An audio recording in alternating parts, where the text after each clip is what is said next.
din pang ulam, pang merienda at syempre pang pulutan, ang crispy vegetables. Tanggalin muna natin yung pinakaulo ng okra at hihiwain natin ito sa gitna.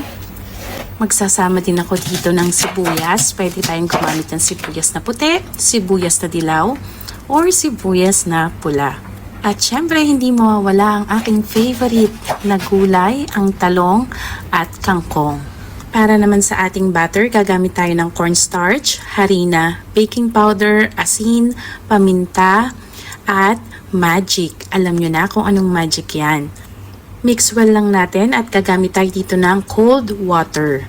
I-mix ulit natin ito hanggang matunaw yung ating mga dry ingredients.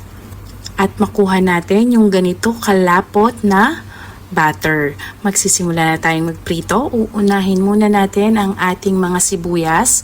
Nung mainit na po yung mantika natin ay ito po ay inilagay natin sa lohit lamang.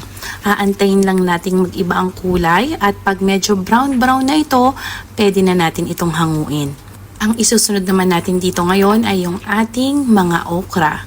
Nagulat ako, masarap pala yung ganitong luto sa okra kaya uulit-ulitin ko.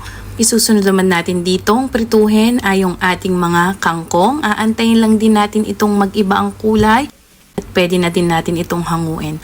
At lastly, ang ating ipiprito ay yung aking favorite na talong na masarap din isawsaw sa toyo mansi na pwede talaga itong pang ulam, pang merienda at pang pulutan. Para sa mga may hilig mag-inom, kaway-kaway, sa sausawan natin meron tayong sweet chili sauce at saka vinegar.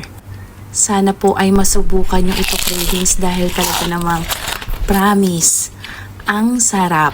Ang pagka-crispy at crunchy po ng ating nilutong crispy vegetables ay tumatagal ng ilang oras. Ang ingredients po natin ang ilalagay natin sa last part ng ating video. Paki-like po kung nagustuhan nyo, pa-comment, pa-share, at patag na rin po ang gusto nyong mga magluto nito. Thank you, cravings!